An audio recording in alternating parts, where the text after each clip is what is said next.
We are back. Welcome to Shark Coast Tactical Podcast, episode 54. I am here with special guest. We have Evan from Exigent Defense. Thank you for coming. Appreciate you, brother. We also have Omer Essen. Hello. Luke the Glue Andrews. What up? The amazing Dean Carroll. What's going on? And we have freaky ass Andrew in the background. Freaky. Right behind podcast Eric. Can you handle that, Eric, with him behind you like that? All right. Eric's kind of freaky, too.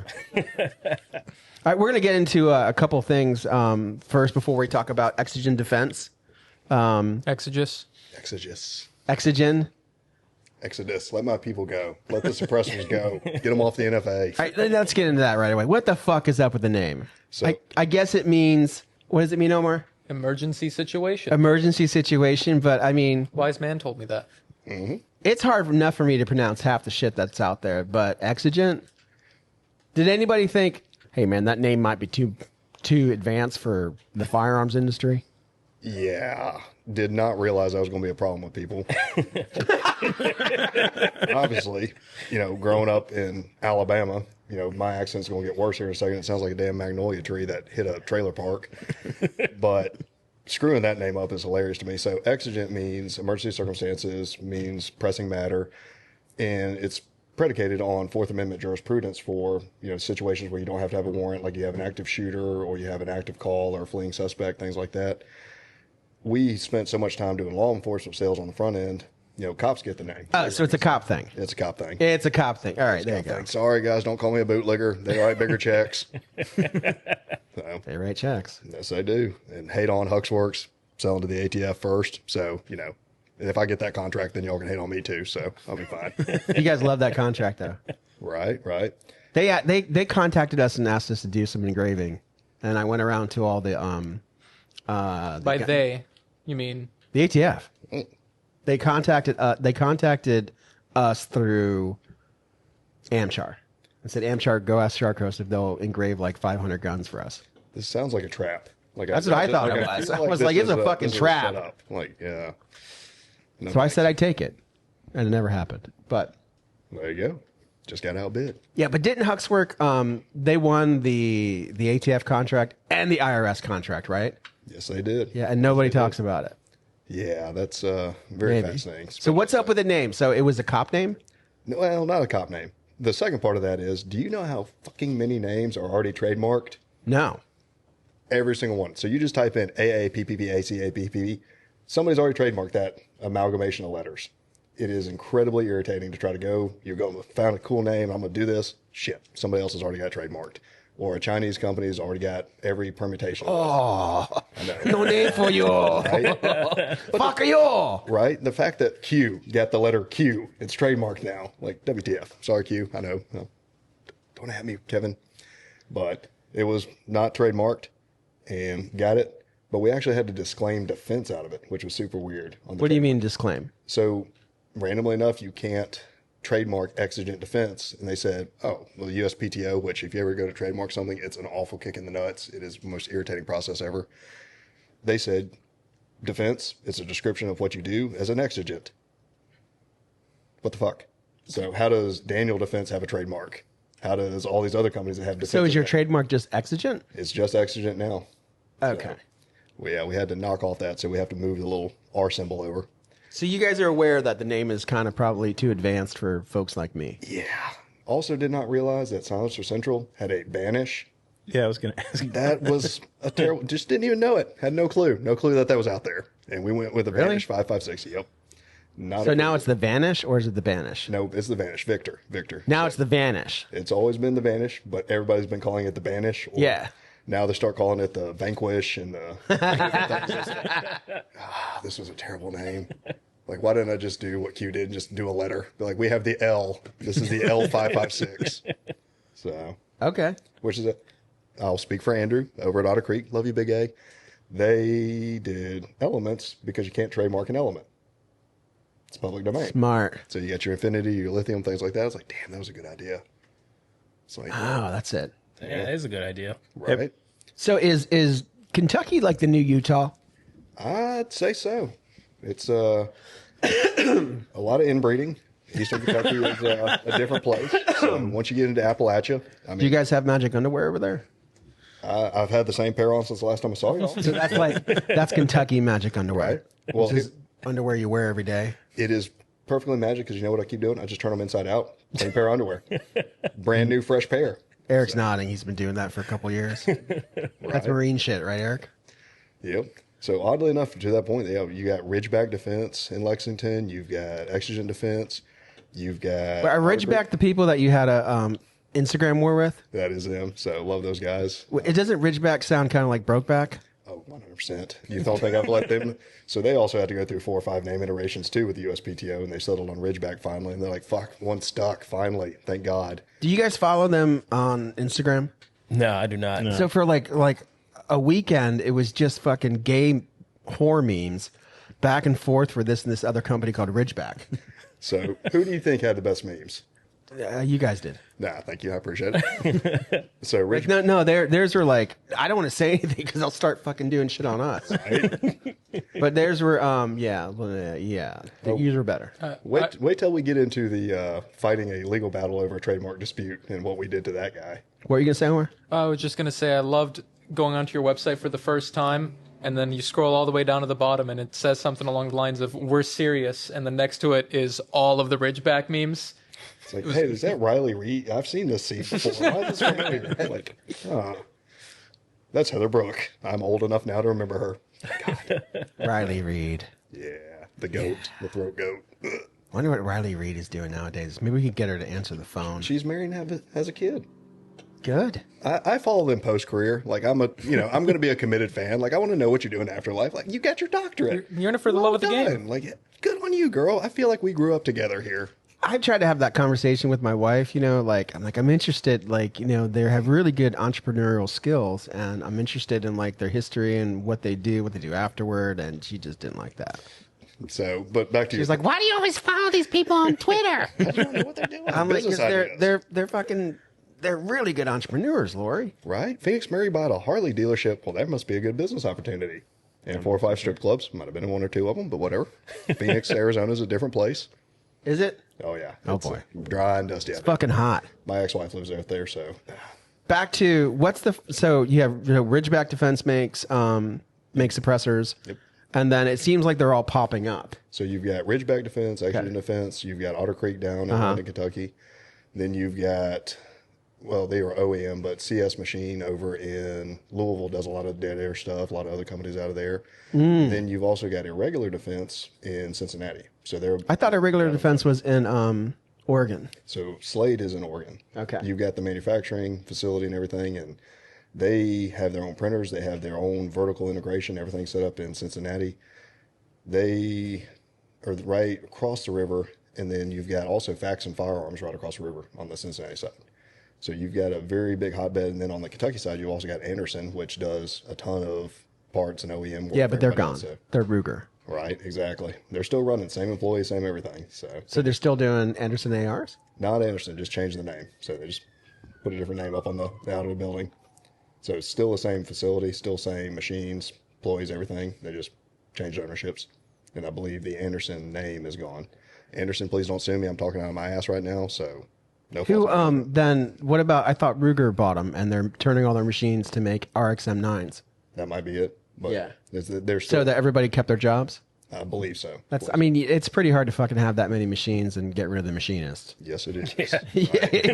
Have fun finding fucking machinists. 100%. Finding anybody that has technical skills now in this day and age, gone. I mean, I told I finally got not my grandson, but my son-in-law, my new one, to start working in the machine shop.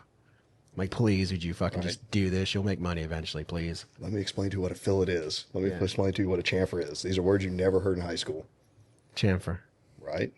So that's when your thighs rub together. You get a little chamfer. Exactly. So so Kentucky is kind of like the new Utah. It is. And probably I wonder why B&T's not moving to Kentucky then.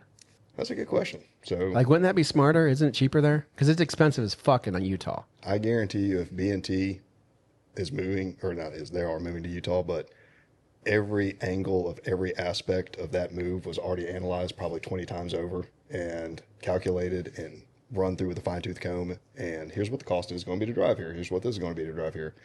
Their level of meticulousness is insane.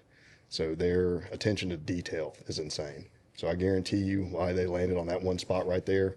It was for a reason. It's not just for the, what's it called, talent pool? Like, there's got to be good talent in the Utah area for suppressors and for the gun industry. And Could also be that, yeah. And then you've got Idaho right to the north. That's, right. Other freaking hotbed, between PWS and I believe Agency Arms is up there, just a ton in that one little valley area. So that is a super hotbed for that, which also goes back to why this industry is very incestuous. Everybody just stays in the same area and just bounces between companies over and over again. Correct. Is that because it's cheap up there? Is that why everyone's over there? I would bet so. I think Utah does not have a state income tax, and I could be wrong on that. No, Utah's expensive. Yeah, because I when the B&T people dropped the news on me, I looked it up and I was like, you guys are fucking Right. because it's going to be really expensive. Like the average house is $500,000. Whoa. Yeah, I'd looked at getting an Airbnb out there to have as an investment property. Just love to snowboard out in Park City in that area. And I was like, 600,000 is the fixer-uppers? Yeah, Yeah, no thanks. I'll park a trailer out here. yeah, 600,000. Damn, for a fixer-upper. Yeah, Yep. Comparable house in Kentucky is like 150,000. and then gas, food. Like food's more expensive, gas is more expensive, everything's more expensive. I looked at it for a little bit. When B&T was here, I was making fun of them. Nice. Which that's my one qualm with that area, because it's very much a pocket. It's kind of like Vegas, where it's like, here's one city and then 5 hours to the next. Yeah, one. then there's nothing for 5 hours. Just radio silence. Yeah, Idaho's the same way. And there's no working class. That's true too. Like most everybody is upper middle class, and then so you don't have like a lot of people who do the work. You know what I mean? Maybe it's polygamy. We're just going to breed our entire workforce right I'm now. fucking down. Yeah, right? If I could figure out how to, I don't want it. Right. That's She doesn't watch any of the podcasts anymore, but if she did, I'd get it, dude. yeah, I can barely tolerate one girlfriend, much less two or three of them. It's like, y'all take care of yourselves. Go talk over there. What about you, Dean? Would you like 2 wives? No. Hell no. Hell no, right? Hell no. Yeah. Right. One's good. That's just expensive. There's probably some fucking Mormon, like, Viagra tea. Like, they probably have some kind of fucking, like, something that's not on the market that's like, that they take. It's gotta be. Like, fuck you. Like, how do you have 6 wives and you're fucking making them happy? That's actually where ephedra came from, was Mormon tea. I bet you didn't know that. So if you want to know, you can actually pull a plant out in Utah, and I'm blanking on the name of which plant it is, but the Mormons can't drink caffeine, part of their religion and everything, so they just found a work around God's plan and started making ephedra-based tea. So they would drink tea, and it was called Mormon tea. So, meth tea. Yes. So we. Whoa, we took dude, this one to the how do we next get level. that? It's meant to, yeah. Seriously. How do we get that? Where's that at? This looks like the original ingredients of Jack 3D. What is this shit? Exactly. So what's the whole deal with you? All right. There also seems to be like this almost like this new like culture of suppressor people that are a lot like the AK people, and they're all like they were born on Reddit, and they're just hateful fucks that are attacking everybody, and it seems to be emanating from Kentucky. Yeah. Is that a good description? I don't want him to call me pissed again, but yes, I know exactly what you're talking about. Like, and are you the Kodiak guy who got banned from Reddit? Yes. So, 100%. In my defense, I thought this was funny. Right? Did you put up another Reddit name? So when you change, all right, Or can they? let's back this shit up real quick. Okay, we'll back it up. So Kodiak suppressors. Kodiak suppressors. That was the which original start.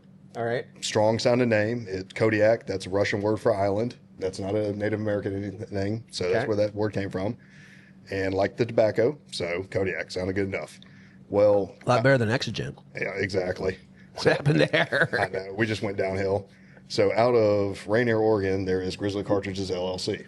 Well, Grizzly Cartridges got into it with us about claiming that they had a trademark On Kodiak. On the word Kodiak. on the word Kodiak. And there's multiple. It's a companies. fucking bear, dude. It's a fucking bear. It's a town. It's also a pistol made by Colt. It's also multiple tobacco brands. It's also pancakes. So step off, you asshole. So he gets mad about it, threatens to sue, does all this stuff, and files a WIPO action, which is what you do when you sign up for a website. You automatically agree to arbitration, where it's adjudicated in Switzerland, of all places. It's not done in person. You do it all by email and this, that, and the other. And it was just a massive irritant dealing with this guy. And he kept, I'm going to take all your money and take everything. I'm like, dude, you make shitty bullets out of your garage. Leave me alone. Well, we're dealing with all that stuff. Did a cost analysis, just looked at it. It's like, all right, fuck it. It's early enough in the brand. We can just change the name. So we'll change the name, figure out something else. So we switched over to Exigent Defense. Well, when you change your Reddit account, if you change the name, you can't just change the name. You have to create a whole new Reddit account. Well, I'm personally banned from AR-15 subreddit and accidentally commented on AR-15 subreddit with the new account that we just created.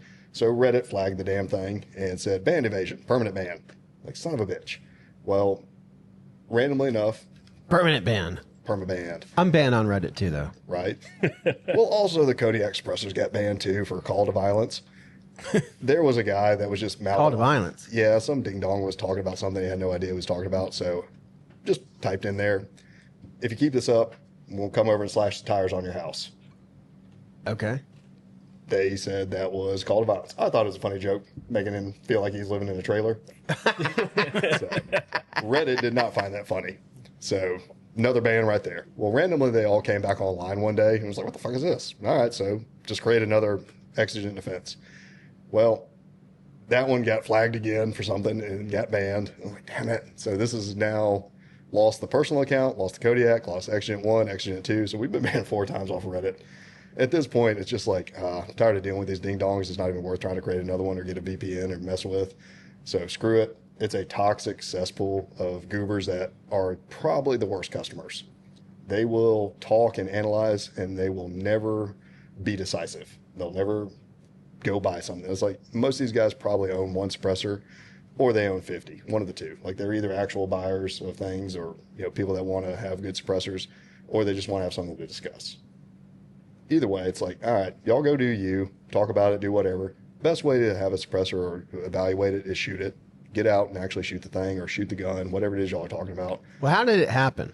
Because like before, like back in my day, it was just the. I'm making fun of your voice. It's just the It was just the Utah people. Right. So it was the Utah people, and the Utah people are all really nice. You had a couple other companies that were doing it, and then Q came around, and then people started hating on Q, and then it boomed. It turned into AK people, but suppressor people. It's very cyclical, and suppressors are such a weird sub niche too. You see such weird brand loyalty and tribalism. It's like, who is willing to talk shit and send a death threat to a company over a Daniel Defense versus an HK versus a Sons of Liberty or something? Like, you don't see people getting so hyped up over their optics. You don't see people getting hyped up over their rifle brand. But the community, for whatever reason, just gets incredibly invested into a suppressor. And I don't know if it's the fact that it takes so long to get the suppressor, if it's the process of buying it, or if it's the $200 tax stamp. And I probably think most people don't want to swallow their ego and be like, man, I bought this X company suppressor and it turned out to be a pile of shit. I never got a chance to shoot it ahead of time, but I don't want to admit that I was wrong. Right. Couldn't agree more. So that would be my assumption. Is I that, fully believe that. Yeah. trying to defend that. But go ahead. It's downright weird, though, isn't it? It's fucking peculiar. I mean, I do that. I have What? Oh, you had my suppressor is kind of shitty, but I still like talk it up because I'm stuck with it. Right? Yeah, you can't sell it. Like, You have to have a $200 tax stamp, do the whole Form 4 again and everything. Not soon. Right. Soon. Yeah. Get People rid take of it it. personally, though. Like, you talk shit about a suppressor company, and there's a person that has to look at it in their safe every day for the rest of their lives, unless it gets lost in a boating accident. They take it personally. That does happen. Shooting at sharks and whatnot. Yeah, You yeah. just dump a pistol in the No, we saw a guy. We sold a suppressor to a guy, and he got his friend to shoot it in the ocean. It Yeah. went viral. It was really cool. I can imagine trying to actually explain that one to the ATF. Like, lost in a boating accident. Like, really? I have video. Right? Proof. Here's proof. Video, yeah. And then we tried to get it warranted, but Dead Air said, you've got to have something that has a serial number. You can't tell them. You can't have like the mounting mechanism and say, hey, my suppressor's in the ocean. I mean, could you pull the Form 4 from it again? Be like, hey, it was this one. They don't care. You've got to have an actual serial number. Fair enough. Which I like ruggeds. They're like, cool, it burns down in a fire. Whatever. It melted. Send it. Yeah, but their cans break a lot more. That's true. I broke every single one that I had. That is another point of irritation. This bumper to bumper warranty repair of we've created this phenomenon, this monster in suppressors that, cool, you shot a 300 black through your 5.56 can. Well, all right, we'll warranty repair it. Or you're just so stupid. Or you used another company's mounting system that blew up the can. Well, it's the suppressor company's responsibility to have this lifetime warranty. So this very encompassing warranty that we've developed. I'm interested to see how that develops, especially with additive suppressors and with no $200 tax stamp and then no real, appreciable wait times like there used to be. Will that still be the industry standard in the next 2 or 3 years?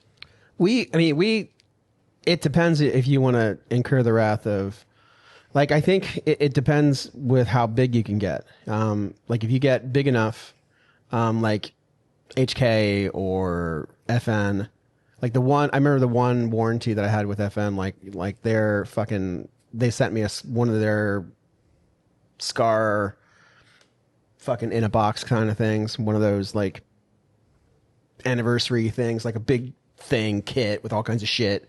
And it was scratched. And when I tried to call HK, they're like, no, fuck you. We don't care. We watched it go out of there without a scratch. You can't prove otherwise. Call UPS. It's their fault. Yeah, call UPS. And I tried to tell the buyer, and the buyer, God, he was mad. It was like $8,000 or some bullshit. Something crazy. Right. But I think that, like us, we've got to warranty everything. Yeah. It's Omar's job.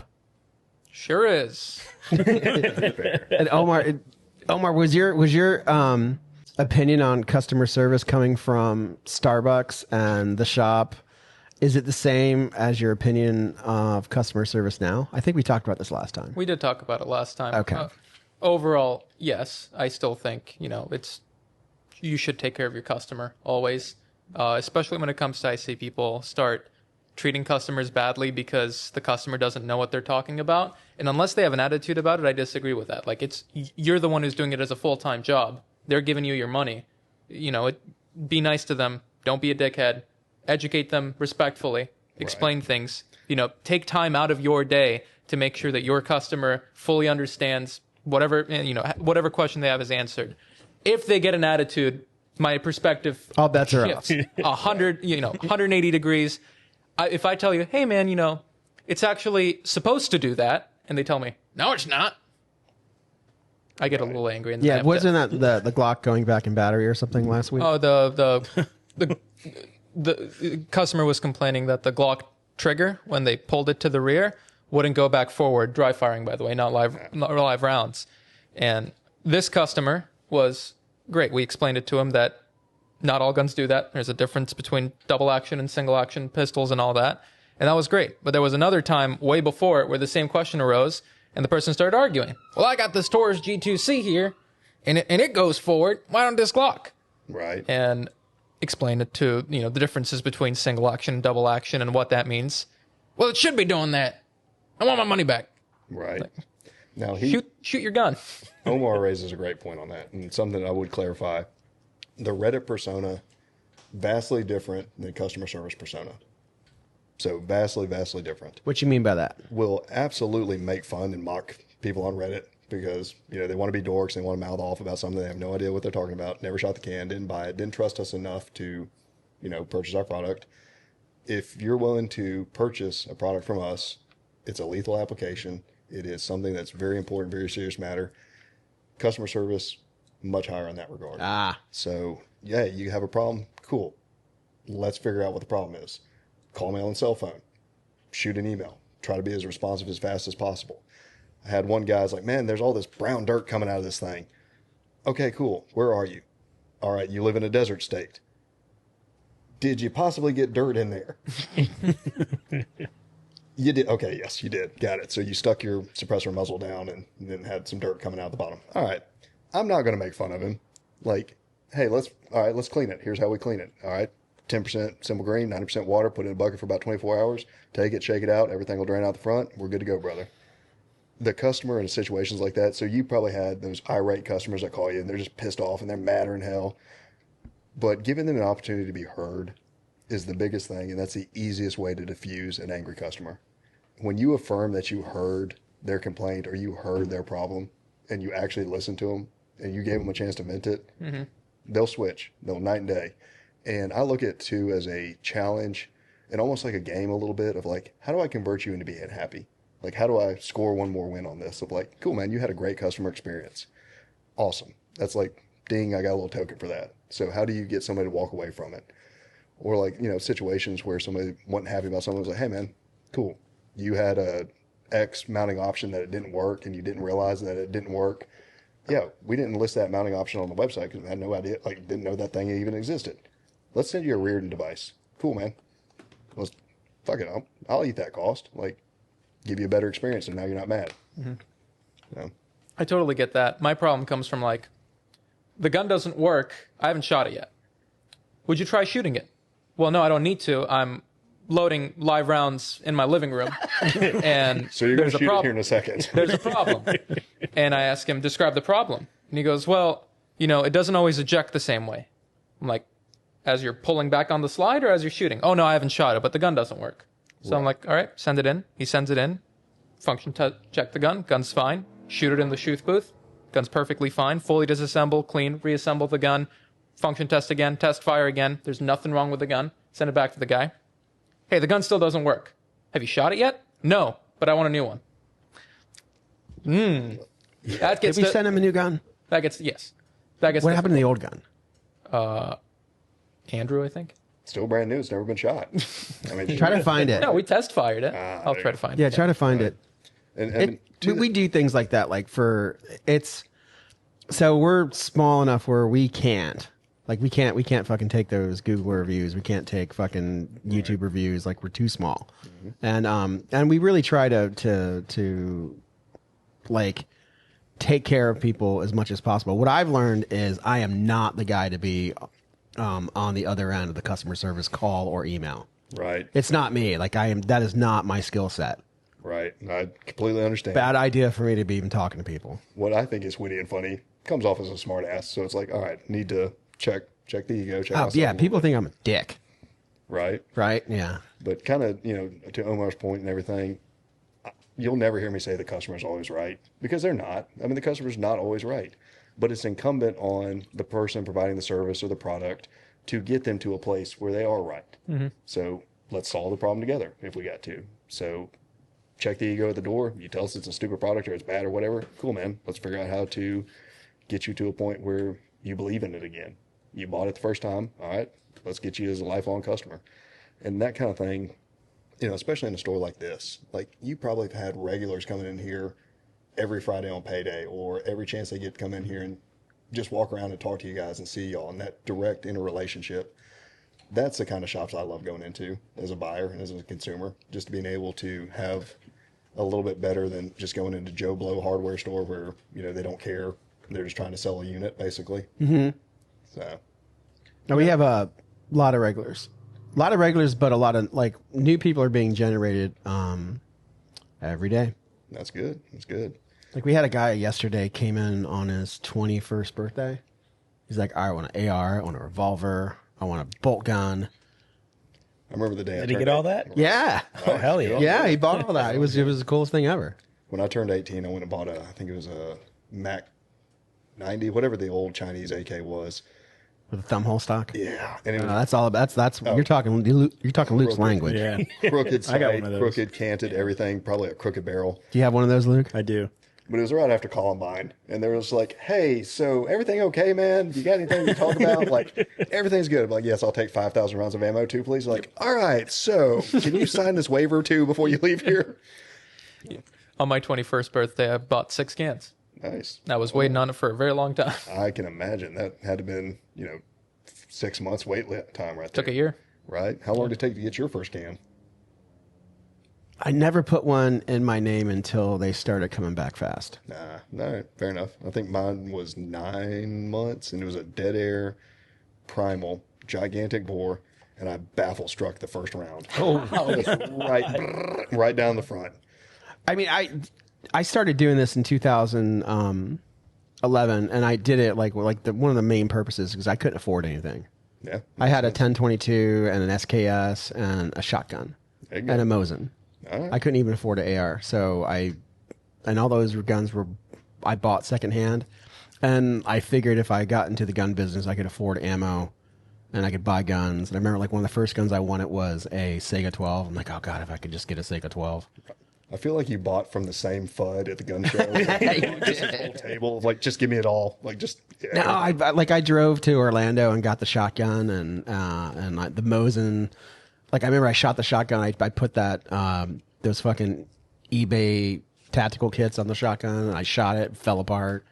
Nice. It was good times. But then my first suppressor that I ever got that I shot was a Surefire Mini. Little boom cannon. And I didn't know how to put it on, and I fucking shot it. Took right off. It's meant to do that. Right. It's designed to. It's designed to do that. But then I didn't. Everything's always been in the shop's name. Like I have a box of shop cans. Nice. Dead air, I'm sorry. I didn't mean to dog your product. It was my fault. I forgot to take the crush washer off when I put it on, so I had a tilted can. 100% me. There was no disclaimer I needed to take the crush washer off. They warranted So, it? I believe, yeah, they did actually. You should. Yeah, I remember they did. Good. So, yeah, good on them. I want to just touch on one thing. It's not about what you said, but it just made me think about it, where you're like, well, I had a Mosin, a 1022, a shotgun, God. and I couldn't afford an AR. And I feel like I get this. People, like, this just happened last week. People tell me the same thing. They're like, dude, I wish I could afford, a decent AR, but I can't afford it. I'm like, what do you got now? Well, I've got, 4 1022s. This one's for the range. This one's for hunting rabbits, and they're all set up different ways. And I've got, 2 bolt action rifles. They're all in the same caliber with the same barrel length, but I really like the way this one looks, so I bought those. I'm like, dude, you know that if you just, maybe kept it to like 1 1022, you could afford an AR. Right. And Well, things weren't really purpose driven in 2011. Number one, like that thought process that you're getting to. In addition, the Mosin cost me $75. oh my God. Yeah, the Mosin cost me $75. The shotgun was $200. The SKS was $300. So now I'm at $5-ish, I think. That's an Andro ACI 50. No. Yeah, No, see, back in 2011, Omar, the cheapest AR was a Bushmaster for $800 plus tax. Right. There were no cheap Different times. ARs. So yeah, again, this doesn't really apply to what you said, but to the people today that go like, oh, I wish I could just afford a decent rifle, and they have like 9 non-decent rifles, like, Trade them all in. Right. sure. Bring them here. That's a great question on psychology. Like, what is the threshold that you're comfortable, that number? It's like, hey, I can buy a $400 gun today and feel happy for a little while. And then I can buy another $400 gun Yep. next month and feel happy. It's like, all right, why don't you just postpone that a little bit and then just buy the one good one Yeah. and call it a day? Lucas Botkin made a post about that I really liked, where he just shows like 2 loadouts, and one of them is just like whatever everybody's got. It's got like 3 Glocks, 2 shotguns, a bolt action rifle, a bunch of guns on one side, and on the other side there's just like an 11.5 BCM and like a really nice tricked out LMT AR-10, and it's like these 2 cost the same amount of money. Right. And it's like, which one would you rather have? I remember Just delay the satisfaction So a little bit. we could get into a really philosophical discussion about it. But first, Dean, I'm worried about you. What happened? Well, I mean, you need to buy more guns. Nah. Yeah, I mean, got like a good amount of guns. when's the last time you went shooting? I didn't get to shoot this weekend because of my foot, but 3 weeks. I don't believe you, Dean. That's okay. I mean, Dean, I think you need to you need to come to the night match with us. It's just not my type of shooting. Just come and hang out. it's a Come and hang perishable out. skill, Dean. It's perishable. It is a If you perishable don't skill. practice. It sure is. I'm worried about You you. don't dry fire. You don't have to be your worried. gun, it works. I'm good. There's Like, I don't there's see no you on the problem. World of Warcraft server anymore. I don't know what you're doing. I feel like you got to come back to the light, Dean. I didn't go to the darkness. Are you sure? I'm positive. You're not going with creepy Andrew on his date Oh fuck no. to the darkness. Sorry, Andrew. I mean, Omar, did y'all There's some crazy shit that was to come said. out the other day when we shot? Like, did y'all give Dean an invitation and he just turned us down? No, Dean has to work. He's got to do a lot of important shit. I don't get to relieve people of their duty. No, Dean. No darkness though. So like when we work with distributors, like a distributor will message us and say, hey, like we need UPC SKU for A, B, and C, and Dean is the guy in our company who can go, I got it, and send it back, and then we get a fat PO. So Dean, I need Dean Fair enough. here on campus. So you're the numbers man, is what you're saying. We'll go with one of them. All right. If I throw a box of toothpicks on the ground, will you be able to count them before they hit? No, he's not. He's more logistics. Like he understand. Like we can't. Like his department is key in us getting POs from distribution. So like his assistant makes the presentation. He makes the number. Like he makes the UPC number, and then I give it the cost, and then I bid it, and then we get the PO. So he's real involved. Like Omar's real important too because he ships everything, and then we get paid. So, but he doesn't want to work on Saturday. I like my day off. And Eric doesn't either, so we allocated Thursday as the day to go shooting. Yeah, fair enough. As another business owner, you know that there's no day offs. No day off. I don't even know what the day is. I don't think I've had a day off since. So you own Exigent? We do. So one of several businesses. So it's a serial entrepreneur. Okay, so how many other owners are with Exigent? Just you or who else? Not going to state. Okay, no Just problem. 'cause some people like their privacy and didn't sign up for the public eye. Going back to the weirdos of the NFA community, they love to dissect everything. Everything. They want to know what all magical little things are going on, and what machine did you build this on, and what did you have for breakfast this morning, and what's the dB on the XYZ spectrum of this. And it's like, good Lord. Go fuck yourself, It's dude. a metal tube, dude. No way. Does it make a big boom go a little boom? And that's coming from somebody that's clearly undiagnosed autism, as you got a chance to see, and Eric got a chance to see. So He said like 14 words in a row to me that I did not understand what a single one of them meant. right, was like- you're getting the subdued version right now. I accidentally got my hand yeah. So the reason, Omar, that I think people buy many guns as opposed to saving for months for like that one good gun, it's a couple different things. Like number one is the American way. It's the American way and it's not meaning that it's, hey, fucking America, it's what we do. It's just how our society has conditioned its workforce to exist.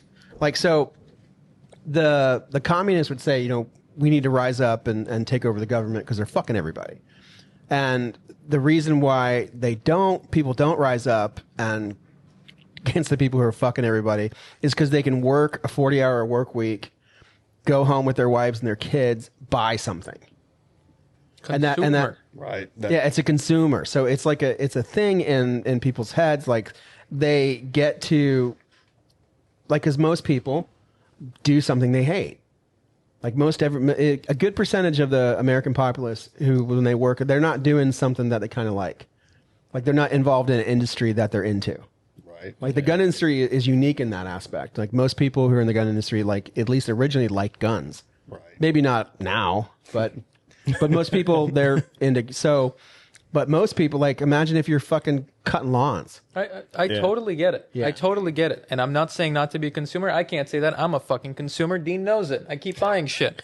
What I'm saying is from like strictly, preparedness level, I see the same mistake being made by a lot of my personal friends that I try to talk them out of, where they're like, well, I need this gun in case this happens, and I need this gun in case this happens, and I need this gun so I can keep it in my toilet, and all this stuff. And it's like, instead of buying a new gun every week, you could buy like, an optic.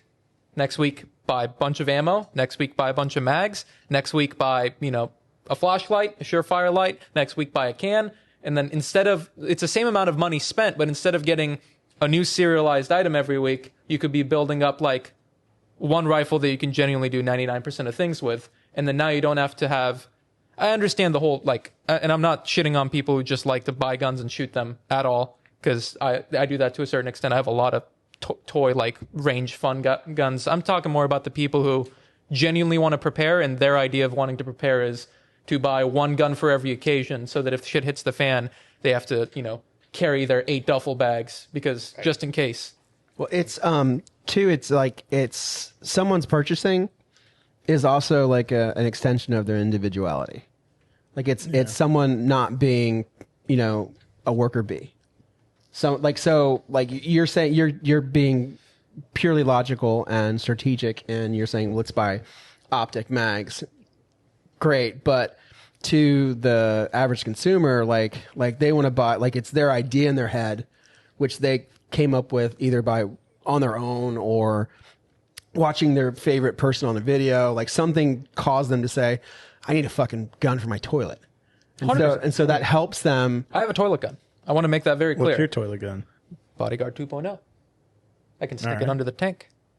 I call it my shitter scatter gun. Yeah. Or my splatter gun sometimes, depending on what I ate. So I want to invent the fucking gun for the bathroom. Like a Moscow waterproof. 590. No, a waterproof like thing that you can stick on the bathroom without putting holes in the wall right. and pull that shit out and it doesn't rust. And to your point a little bit, it's almost an existential question of like the dopamine hit. Yeah. Like, hey, I want this dopamine hit, and I want it again, and I want it again. I want Exactly. to keep getting that dopamine hit. Well, you think about when you were young and you had no money. You found $100. Man, it was the greatest thing ever. You get to be an adult. You start making more money. You find $100. Yeah, it's cool. And you make a lot of money. Okay, $100. Like, all right, whatever. Well, I think there's also an intuitive resistance and reticence to going and buying that $1,500 nice AR. Because what do you have to do next to have that same dopamine hit? Now you got to buy a $2,000 AR because it's not as exciting anymore. Or you get to go shoot a minigun or something like Yeah, that. see, that's my point, Dean. Where's your dopamine coming from? Yeah, Dean. Using my nice guns that I planned out and spent good money on, that I don't need a bunch of cheap guns. That's the way I like I don't want you had to a buy bunch of cheap guns, Dean. I want you to buy more of my expensive guns. Dean gets his dopamine hit from hearing a ding from a different zip code. I would still love you to build a long range gun and come shoot. Dean, we've got the zombie apocalypse. What gun are you grabbing? I guess my first AR, I like that one, and I'll bring my bolt gun everywhere. All right, I'm taking both of those off you after the zombie apocalypse flips off, so you're screwed. So appreciate you stockpiling. What would be your zombie apocalypse gun? Me? I'd just jump in my truck That's fair. I'm mowing down zombies in the truck. and use whatever's in the truck. Fair enough. Is that your truck gun? What if you're on the shitter? Do you have a shitter zombie gun? It's about 3 feet away. Fair enough. Fair enough. My house isn't very big. Right. And I have a bunch of room for kids. nice. It sucks. It's all right. They're all leaving. Picking on you and everything. Same exact cycle. Bought things, made me happy in the moment, liked it. Now it just sits there, doesn't anything. And I found myself as I gotten older, I've just regressed. Like, hey, give me a Glock Gen 2 19. Yep. Like, cool, it works. Yep. It's fine. I don't need to put all the fancy stuff on it. Give me my Mark 18. We're good. Like, utility. And taking all that money and spending on ammo at this point. I'm My- like, Like Americans like to shop. Yeah, that's my favorite. Not me so much. Yeah, because you're fucking weird, dude. I just don't want to always You be got a a fucking consumer. issue. right. No, it's not an issue. I don't Bullshit. want all You my like no, money to go it's away. you want to build computers and shit. I like to do a lot of Yeah, you things, wanna but do- yeah, computers is one of them. Yeah. But I don't want that stress of overanalyzing. I will overanalyze every single purchase. The smaller it is, the more I overanalyze it. Like, oh, is this grip at this angle better than this grip? Is this and then just panic. Like, I would much rather be like, cool, here's the built-out package. Pay a little bit more for it. We built it out for you, so I don't have to think about it. Yeah. So I would. I take don't that. purchase anything. Like very rarely do I buy shirts from Finance Maneuver and that's it. The rest of the stuff I just take from the store. Well, you're still purchasing the stuff you take from the No, store. no. purchasing The store's purchase. No, that's how I. You know what I That's how mean? you skirt around it. That's how I skirt around it. Like, why do we have this massive theft backlog? What is this about? The thing that you were talking about, I loved like that. There's a bell curve that shows it where it's like, beginner and it's like stock lock. And then you get to the middle and it's like, oh, I got to change out this, add this, change out this, aftermarket, slide this. And then all the way at the end of experience, stock lock. Yep. It works with everything. Like the very beginner and the very extreme have a lot more in common than the dude in the middle who thinks he's got it all figured out. And I kind of feel like I've fallen that category. I'm like, well, I got to change this part out. I got to change this part out. I got to buy this. I got to buy this. And then it just devolves back to probably wherever you started, which is a decent AR, a decent stock lock, call it good. Yep. You know what I found today? I found a line on police clocks, police trade-ins, like good ones, 45, 17s, 19s, like a lot of them. Nice. Like we haven't had trade-ins for a long time. You can find some gems out there. No, but that's like we used to sell the shitload of Glock police trade-ins, like just so many, and then it just kind of stopped and ended, and our supplier like changed businesses or something, and then somebody called me and like, hello, would you like to do business? And I'm like, oh, what do you got? And actually, they had like 330 Glock 45s. Oh. Yeah. Is there foreign writing on any of these No, things? I don't fucking know. Do they have sand in them still? Well, I didn't want to say, like, where the fuck do you find the, because back in the day, you couldn't find anything in 9mm, and she had a lot. Oh, God. That reminds me of, like, kill guns. I sold a $22,000 suppressor. It was an SR-25 off of Knight's Armament SR-25.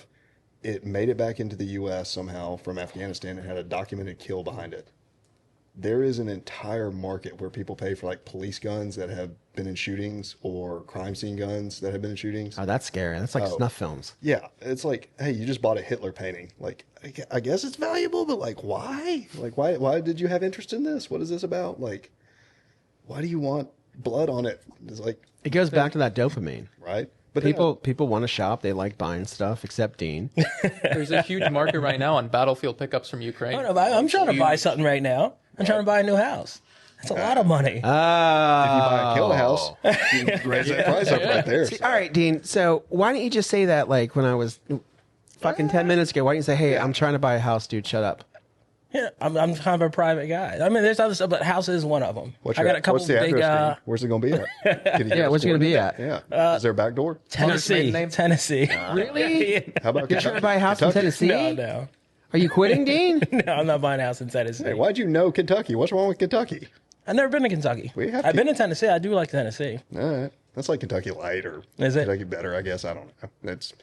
It's like the mountains out there. That would be pretty cool to have like some land and some mountains one day. Yeah. Chattanooga's a gem. Like Chattanooga's legitimate. Yeah. Like just a very unknown gem. I don't know. I heard there's a lot of weirdos that walk There's a lot around. of weirdos. Chattanooga. So, It's very kind of liberal out there, dude. yeah, they're like granola rednecks, if that makes any sense. So, like, they're not quite granola, they're not quite redneck. You're like, I don't know. Like, you got corn mashes, you're eating this. What are we doing? So that make me kind of weird. You don't know where to put them.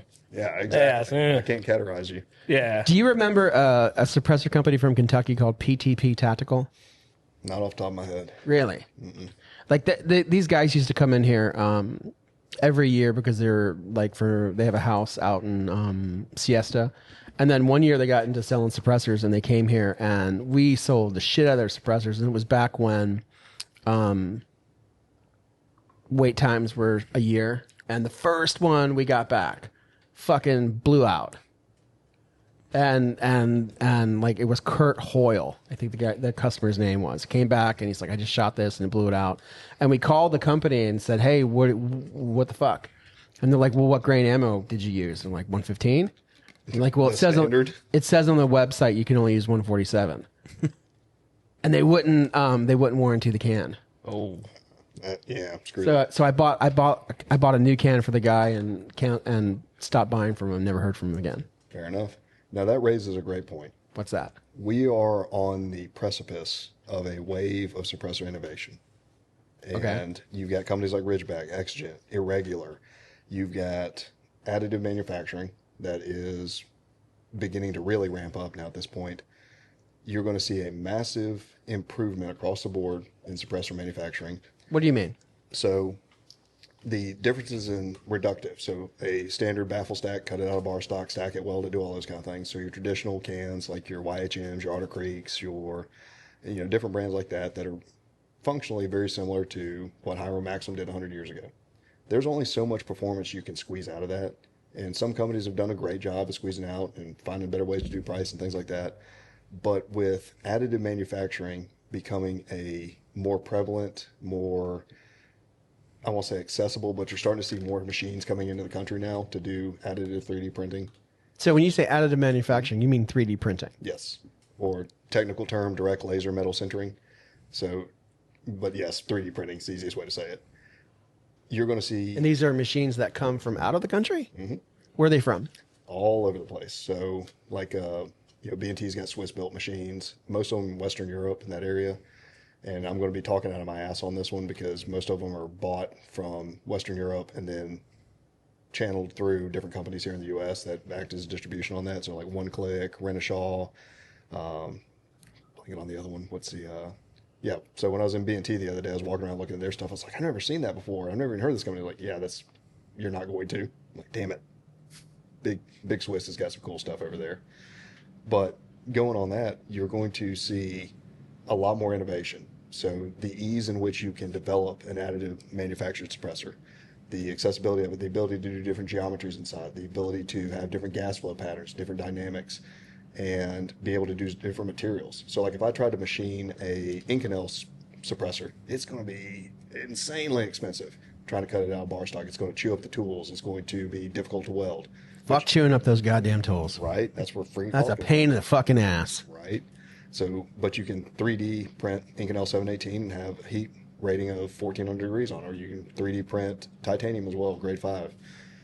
So we are right at the beginning of that cusp, and I say that because I truly believe that reductive style cans in the next What do you mean by reductive style cans? So they cut them out of bar stocks. Okay.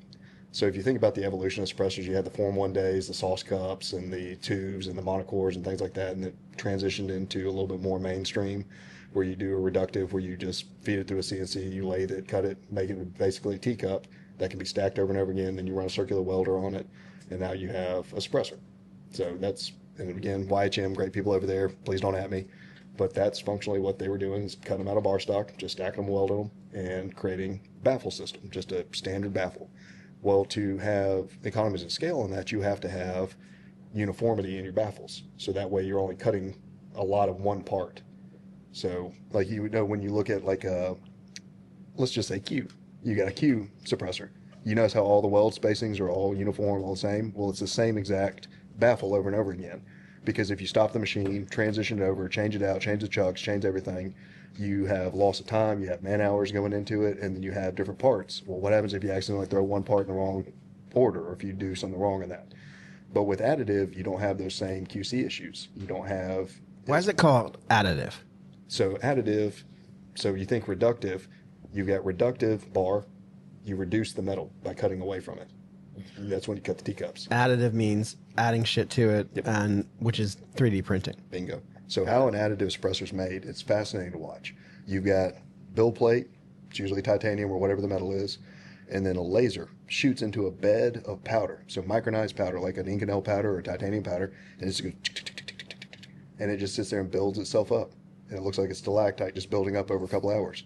And so it builds itself up. You take that plate out, cut them, take it. You can do a wire EDM, you can do a bandsaw, cut that little booger off, machine it if you need to machine the face of it, and then you machine the threads. So your actual man hours working on it, or the actual different variables that go into it, I'm not having to take a bunch of teacups that I cut out of bar stock, stack them, squash them with a press, run them on a circular welder, make sure the welds are running right, make sure the heat's right, make sure everything looks good and uniform.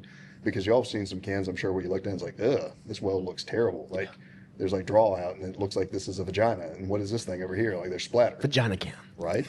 So you don't have that same issue with additive, because it's just a computerized process that just sits there and builds it up. And then you spit those things out, and you can churn them out, which is why B&T can crank these things out left and right, because they have massive machines bigger than everybody else's. And just the ability to do things inside. And so kind of how I was nerding out on you guys and showing you all everything, you know, what we were doing inside the cans, and like the little specific niches and things like that. You could never do that with a reductive can. You would never be able to. But you can CAD this, come up with concepts, make it, theorize it, look at it, and be like, all right, we can bring this to fruition. Let's make this actually work. Let's go shoot it, prototype it, test it now. And the ability in which that is more accessible and becoming more accessible, I truly believe that reductive cans will become extinct after 2 or 3 years. Or in the interim, I think it's going to be a race to the bottom for reductive cans. How do they get a $300 can? Because it's very difficult to have any performance difference in reductive cans. So like you shoot an Otter Creek, you shoot a YHM, you shoot, you know, Silence Co, something like that. How similar do they sound? Pretty similar. But you shot our cans. How dissimilar did that sound from like a Huxworks or another additive can? Or you have a much wider bandwidth and variability on how you can squeeze performance out of it that way. I make videos of, you know, comparing suppressors at different distances and stuff, and it's insane how different the tones are between the different additive suppressors. Like you said, you can get, you know, the decibels might be little off, little there, but they all sound about the same. Right. Like a Lazarus 6 sounds fucking nothing like your fire team. Yep. They're, exactly. you know, and that's the funny part. You know, I don't know, but even if they are similar decibel wise, the tone is so different. One's like a deep thump, one's like a. Exactly. So, kind of talking about our cans a little bit on that, I was showing Eric and I was showing Omar the interior. So it's dimpled like a golf ball. Well, golf ball. You look at a drum cymbal like a Zildjian drum cymbal. Why has it got a bunch of little dimples on it? It changes the frequency of the metal. It changes the tuning fork effect.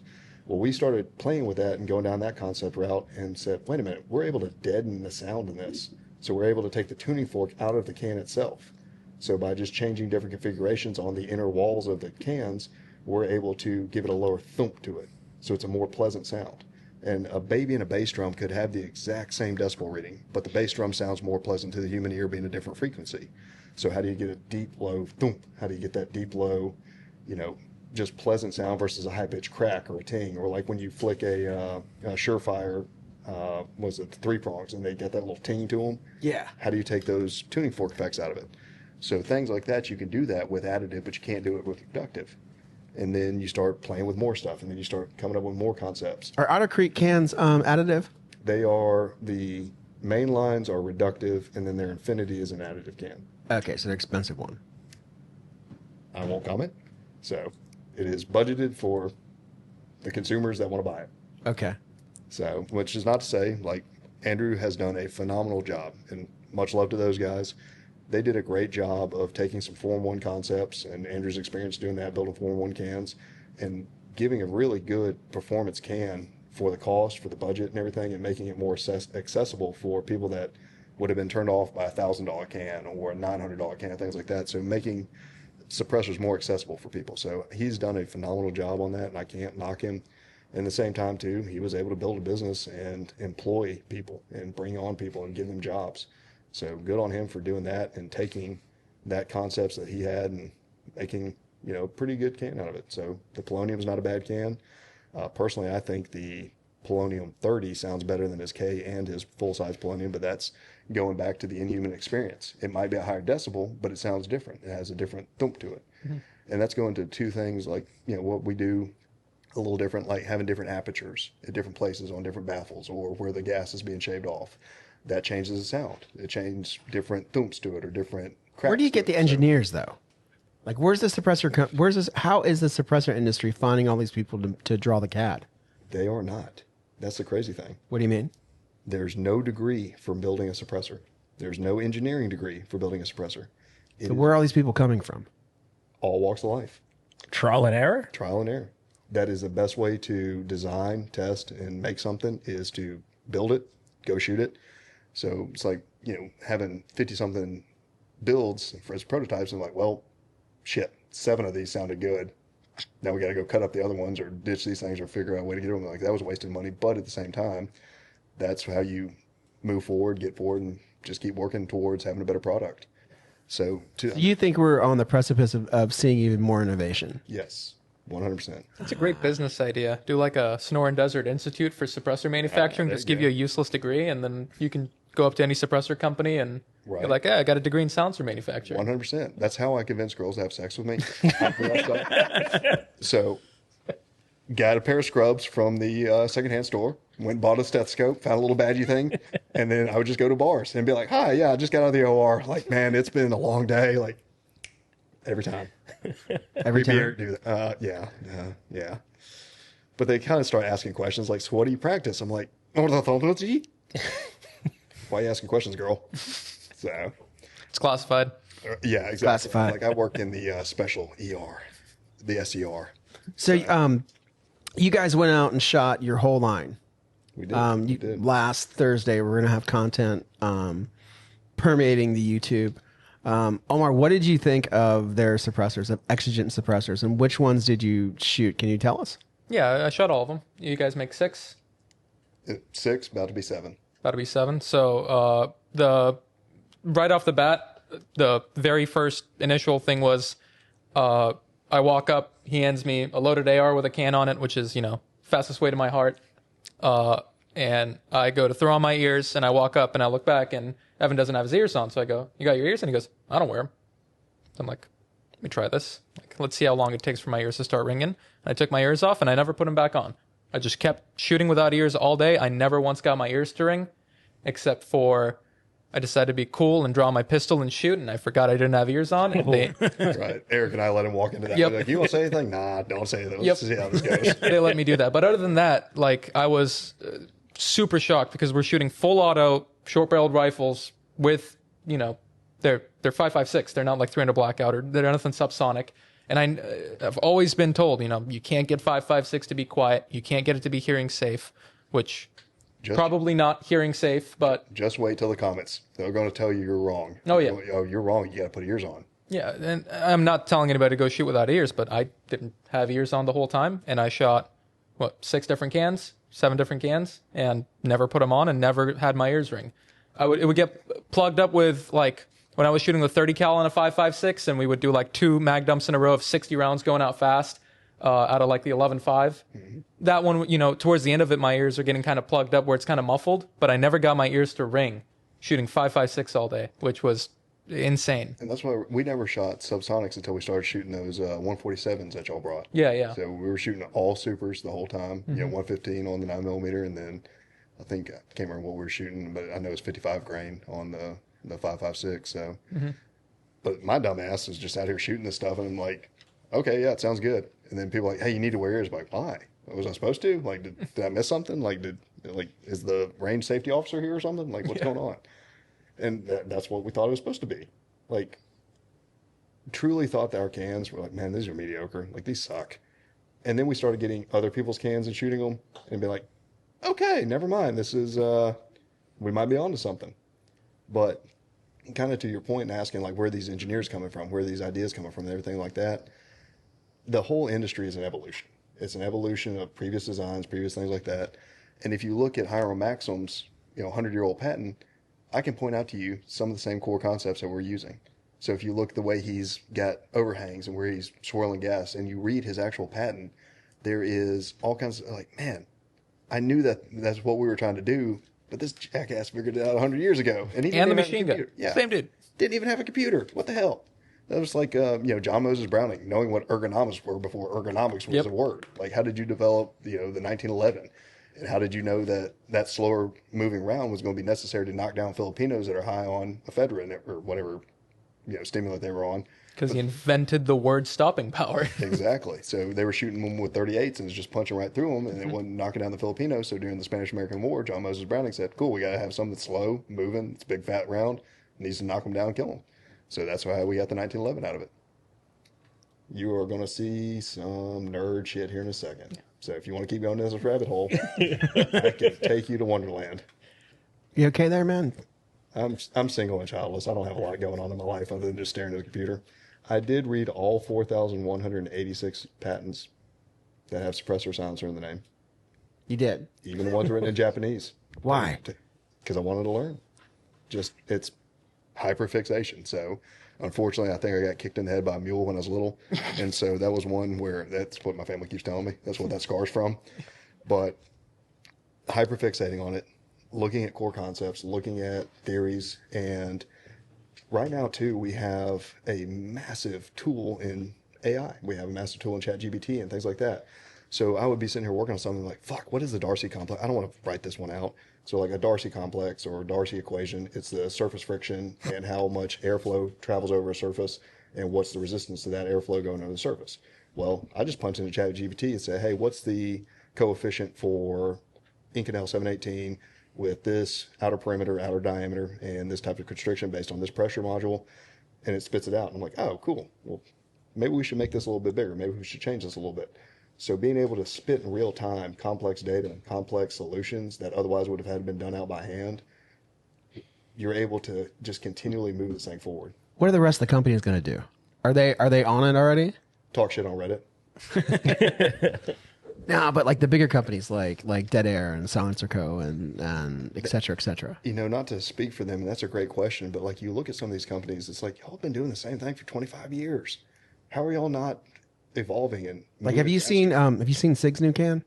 I've seen it. I haven't shot it yet. Yeah, they brought it down. I don't want to. They get mad, but they brought their cans here, and I was like, fucking take them back, because you couldn't get the hub thing off. Right. You couldn't like you need a what's it called, strap wrench?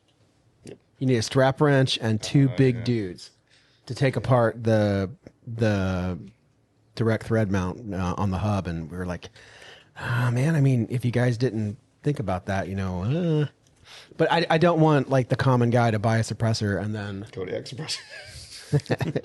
Still got the wrench. no, we have one of those. Right. It won't come off at that.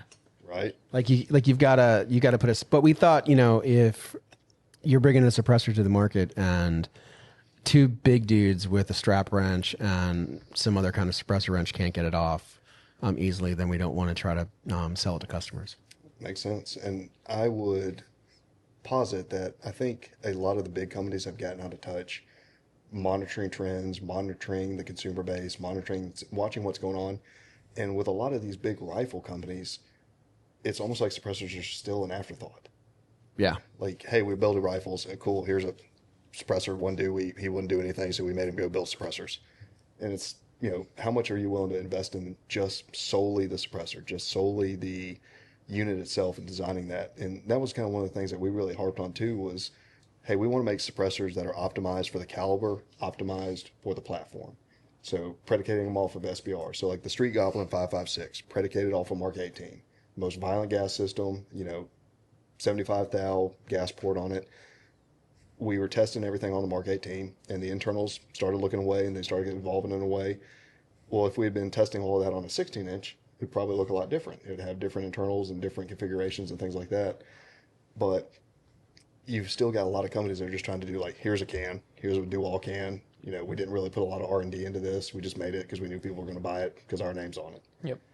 And I'd like to think that will start to dissipate and go away, which again, to swing off big B&T's nuts over here, they actually do that. Like yeah. They do. Got two continents on it. So much innovation on that and so much testing and playing with stuff and designing things and messing with things. And they changed their box. And they changed their box. They changed their box. The whole thing about it being Finally. an afterthought is like, if you're a company that's making a silencer and you're still selling a 14.5 pin and welded with a non-QD muzzle device, so you have to send your rifle off to be able to put something on it, I feel like that's going to start going away, especially once the tax stamp goes away. I'm hoping I never have to see an elongated A2 ever again. Ever again. Same. I think that, I don't know, what's more like, I think the industry is going to start going towards more purpose-driven and more accessibilities with the companies. Yep. I think that the dealers and the dealer networks and the people who are on my side are going to want companies that are not locked in ivory towers. Correct. Like I think that like Sons of Liberty, like Sons of Liberty, like you guys. Like you want companies that seem to give a fuck about you, and you're not just a number anymore. Absolutely, absolutely. And it's like paying attention to things like, hey, rear muzzle devices, great muzzle device, great adapter, great system. It's very hot on Reddit, very hot online. Okay, cool. For good reason. Let's sell rear muzzle devices. Hey, let's test these cans and see how they run on this. It seems to be the hot thing right now. You don't see as many pin and welded anymore. You don't see these elongated muzzle devices. So, all right, let's take advantage of that. Like, let's take advantage of what the consumer wants right now and make sure it's in line with what we want to have performance-wise, make sure it's in line with, type of brand and everything that we want to do. And it's, not being beholden to some of these things. So it's like you look at certain company has a muzzle device. Well, it's like this long. Well, you have to have a big-ass blast chamber in there. Well, once you change that blast chamber configuration, you will lose performance in certain circumstances. Okay, if we have a more shallow blast chamber and God bless Cat and their weird Japanime, they do a good job on that. Their nano devices and things like that. They do, very integrated systems. Now, that just kind of goes back to, again, being receptive to the consumer and watching trends and being on top of things and paying attention to it. But I don't think most of the big companies have really a dedicated division for that or a dedicated person for that. So that's kind of where I see a lot of that. But going back to being on a wave of, suppressor technology and suppressor innovation, things like that, you will not see new entrants coming into the market. You won't see... You don't see new what? Entrants. So like new companies popping up like, hey, we're a 3D printed company or we're this or that. you're going to need about $250,000 to start an additive suppressor company. And good luck getting paid anytime soon. And then you're going to have to fight some legal battles on the front end. Just expect it to happen. You're going to have to fight what I call the crabs in a bucket phase. So when you start to distinguish yourself, start to pull away from mediocrity or have higher performance, everybody's going to try to pull you back down, say, oh, it's bullshit. It's just a shill that said that, or this is just, marketing hype or whatever. And you're going to have to fight through that. And then you're going to have to get distribution out. And then you're going to have to get, saturation of the market to where, hey, your performance starts to have a median range that everybody kind of recognizes, hey, this is their performance. They have good performance, or they have, 90% performance, things like that. What I do expect to see is some of the bigger companies that are forward-thinking, innovative, they're going to start doing suppressors, but they'll probably be OEM through other companies. So you'll start to see, rifle companies that have been traditionally just a rifle. That's all they made. Or, companies that just made PCCs or PDWs or whatever it was. They've always kind of been their core lines. So like a great example would be like PWS. PWS had the Mark series or Mark 116 series of long stroke gas piston systems. That was their core staple. Well, they saw suppressors and said, hey, we can start printing suppressors too. Well, they did it in-house. They've got their own machines too. But for the investment that goes into those machines, and hopefully this is not a bubble of suppressors because the ATF can change their mind at any given time, as we have seen with Form 3s slowing everything down and screwing everything up.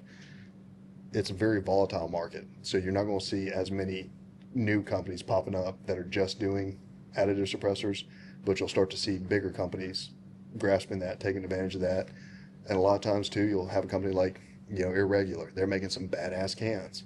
Well, what's to say Exigent Defense doesn't come scoop them up one day and just say, hey, we're going to buy your brand and You be our suppressor division. bingo. So Have you tried the 6K?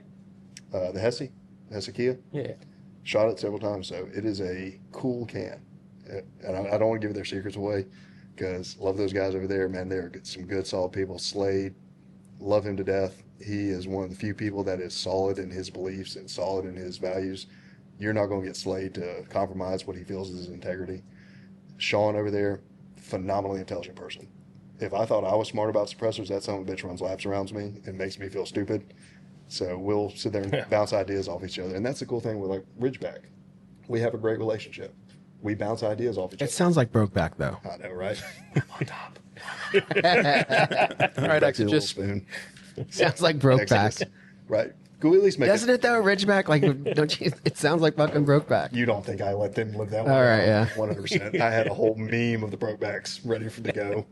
So, which, at least we could be like Exodus or something. Like, we're going to let our people go here. Yeah, yeah. Like anything. God bless you, Rob Orgel, for screwing that one up. Damn Marines. But that's what I see the industry going in that direction, is scooping up the talent.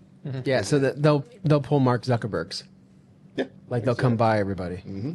Like, Smith & Wesson will come buy, like, an additive company. That could, yeah. Like they did with Gemtech. They bought Gemtech. Like, Smith & Wesson, I think, bought Gemtech with the Great example. with the intention that the HPA was going to go through. They really sat on it, worked on it a bit. They just haven't done anything, and then they've got the money to buy you guys. Yeah. Or like Jaguar. They're out of Dayton, Ohio. Make some great cans, man. Company popped up and they just said, hey, we want to make cans and make other products and everything else. What's to say that an investment group doesn't come in and say, all right, cool, we're going to put you in our portfolio over here and you make cans for all the other rifle companies within that portfolio. Got it. So additive cans are the way of the future. Yes. I am calling it 100%. I think the reductive cans will be a race to the bottom because price is one of the main, really only drivers of changing, distinguishing yourself in the market. So like tuna cans, great guy over there. Love him to death too. He's funny as shit. He's making a $300, reductive can. And he's getting out ahead of that wave right now. And he's getting himself positioned in that. So I see reductive cans just being... Have you met that guy? Not met him, talked to him often. I'm one of those people too. Like, I don't like having conflict within the industry, so I'll try to be friends with everybody. Okay. And try to work with people. And if I can be a value add somehow, it's like, dude, you could just cut open the can and figure out what we did. So why don't I just tell you and then work with you on it and be like, hey, maybe tweak this or anything. Which all you other manufacturers out there, if you fuckers want to cut open a can, make it better. It's not going to hurt my feelings if you cut the can open. Just don't make a direct copy, but evolve it. Move the industry forward somehow. Figure out a way, test a prototype, do some other prototypes, make the shit better. Can we nail down an event or a date or a time or a place when the suppressor industry turned that way, where the Reddit fuckers like came out of Reddit and changed everything? Like there was a time where everybody at least played a little nice with the suppressor people, and still like the Dead Airs and Huxwork and Silencer Co. They're still okay, but all these little fuckers are just attacking each other with Conflict marketing. Conflict marketing. conflict marketing. It's a great way to stay relevant. It's a great way to make meme content, which is the most reshared thing on Instagram because it doesn't get throttled. You can post a cartoon of a machine gun. It doesn't get any sort of flag or ban on that, but I post a video of a machine gun, 400 views kind of thing. Now, here's a little trick. Put a titty picture over top as a cover image, 20,000 views. Boom. And I truly actually think that messes with the algorithm a little bit because I'm not reading it. But obviously click through, shares, and that kind of thing. Like, I should try that. That one Heather Brooke Instagram post that we did, that was reshared 282 times within 30 minutes of being posted. It's like, damn, I just shot a really cool machine gun that nobody else has. It's only got 400 views in like the last 6 months. Like, what the hell? So, between fighting meta and fighting the data throttling and things like that, but the Reddit on that, and again, love you, Andrew. Please don't beat me up. Andrew does a great job of conflict marketing. He utilizes that. He does a great job of staying relevant, staying in the mainstream, staying in the thought process. And he is who he is. He's not going to change for anybody else. And he does his thing. And if he thinks you're an asshole, he'll call you an asshole. And he'll post it on social media. And obviously, Kodiak and OCL got into it a little bit at one point. We had a business relationship, and we were going to do LE sales for him and everything. Business relationship fell apart. Andrew wanted to post it on social media. Not a fan of doing that. Not a fan of airing dirty laundry and that kind of thing. So we never told our side. Probably never going to. And my thought process on that is say if I go out and tell our side, that could jeopardize the well-being of his company, which pays people to be able to feed their families. I have no intent to do that. None of his employees ever did anything wrong to me. So why would I do something that could hurt their sales? Why would I do something that could hurt, somebody else's child or being able to pay for a new house or buy things? So, nah, just not big into that. Because the crab's getting out of the bucket, man. That's right. Pull him back down. Bring that What are you bastard doing? back. Goddamn crawfish over here about to get out here wiggling out. So, It's goddamn crawdad. right. And I'll pick at people too, and I'll needle folks and everything like that. Like Andrew and I were talking earlier today, and it's like I was challenging him to a demolition derby. I was like, you get your shitty ass S10, and I'll get out here with a Ford Mustang from every fat, ugly white girl from my high school, and we will just hit each other in the parking lot. And he's like, bet. I've got a Camaro, and he sent me a picture of his Camaro. I was like, let's do this thing. Sounds like some crushed vertebrae. 100%. Yes. I should not be alive just from the dumb shit I've done at this point. Did you know in the state of Kentucky you can go skydiving solo your first jump? I didn't. Yeah. Sign that waiver. You're good to go, bro. I wonder how many deaths are in Kentucky from skydiving every year. There's probably some greasy stains on the runway. I would be like, that might be one. It's still probably less than vending machines. Right? And Wait, what? A lot of people died of vending machines, believe it or not. what, just tipping over on them? Yeah. Shaking Oh. it? Ah, that makes sense. Yeah. Makes sense. No, it's like you're more likely to be killed by a vending machine than a shark. Goddamn. What if there's a shark in the vending machine? Oh, then you're fucked. Yeah, right? No survival there. Right? One of those little snappers come at you. Little bastards. Like, I just wanted the Snickers. You can also go bull riding in Loretto, Kentucky. So once you get down in the deep areas, down in the Cornbread Mafia area, Cornbread Mafia. you can go ride a bull. And you probably should text somebody before you're doing that because you're about to get on the bull and you're Like a real bull? oh, 100%. One big old mean fucker. I was like, listen, you beefsteak, I swear to God, I'm doing this for the gram. So I watched a dude the get gram. knocked the fuck out right before me. So the bull came up, hit him in the face, he out, and he's just laying starfish dick up like this. And like that bull's jumping around. Like most men would cover their junk and like protect themselves a little bit, but like he's done. I mean, he was out. And then the next guy, Starfish dick up. right? That leads me to those Cornbread Mafia. Fellas, that's a new word for us. cornbread mafia. We're getting all And the gems. starfish dick out. Here's another fun factoid for you. So a lot of people on Reddit don't believe I'm an attorney. I'm actually a fucking attorney. Surprise, weird. It's easy to pass the bar. You can pass it. It's all mathematical formulas. So to have a quantifiably correct question, it's basically a math problem. So my dumb ass just figured out patterns and started looking at the patterns of the questions, and it's like, oh, okay, like this is easy. once you measure that, and if you have, statistical outliers on the question, they pull that question. So they have to be within a certain median range of how many people get that question right, how many people get it wrong. Well, pattern identification, again, that kind of good shit. But also an attorney, also with the GOA, so state director for. Have you tried to gamble? You try to count cards and shit like that? I was just gonna say your mom must have had a lot of Tylenol. Yeah, single mother, man, single mother. So she worked very hard. God bless. No. Have you tried to do card counting and that kind of shit? I would be in the bottom of that bay out there real fast. So as soon as I try to scam that casino, I'm getting some very angry Native Americans that are about to just fuck me up for it. So, because I would be counting the cards. Because also, too, fun thing about counting cards, there's actually, I just stuttered that one, statistical differences on the way the cards are printed. So once you figure out the pattern on the back side of the card, you can figure out what the face cards are, you can figure out all that. So there's visual identifications. You just got to be fast enough to pick it up. But where I was going with all that is, in the state of Kentucky, when you become an attorney, you have to swear and affirm that you're going to defend the Constitution of the United States, defend the Constitution of the Commonwealth of Kentucky, and that you never procured weapons for a duel or acted as a secondary in a duel. So you've never been a principal in a duel or a secondary for a duel. So apparently attorneys were just blasting each other back in the day. That's fucking awesome. I was like, fuck yes, I want to do. And then, of course, my brain, I'm like, well, what if we're dueling banjos? That's the America I signed up Yeah, for. like what if it's like a paintball war or something? Like we take 10 faces and shoot each other? Do I get disbarred this way? What qualifies as arms here? I want to be the first person in 150 years to get disbarred from the Commonwealth of Kentucky for dueling. Yes. So if you can provide me the flintlocks, I will go duel somebody. All right. That sounds really fucking cool. I know. Go back to the Andrew Jackson days, man. Right? That's how it's meant to be done. I was reading about that. It's like they don't know, but they think it's like between 33 and 99 duels or something. Yep. It's like that's still more than one. Like that's more duels than I've got under my belt. Like Dude, there's a story about him where it's like some head of state is talking about him about an emergency situation and just drawing a crocodile in his book. And they're like, Mr. President, this is important. And he just goes, see the scar? It's from a bullet from a duel with a man much better than you. what a savage. Yeah, like he took the shot one duel and then just walked up to the dude and shot him point blank. It's like Fucking badass. Yeah. Which is also weird that he's on the $20 bill and hated central banking and hated inflationary policies, but let's not go down that rabbit hole. What's more interesting is Omar just brought up Andrew Jackson. I would not consider that an Omar thing. That man's badass, man. That man killed people on the White House lawn in a fair duel. That's as American as it gets. Dean, do you know where he was from? The gentleman from Tennessee. Is he from Tennessee? Andrew Jackson was from Tennessee. So there you go. Hell yeah. Right?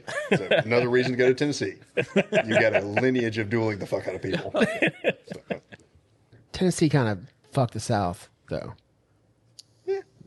maybe, in a way. Well, no, like battle. Tennessee fucked the South. Yeah, like you could look at like the final destruction of the South, and the Civil War started with the Battle of Lookout Mountain.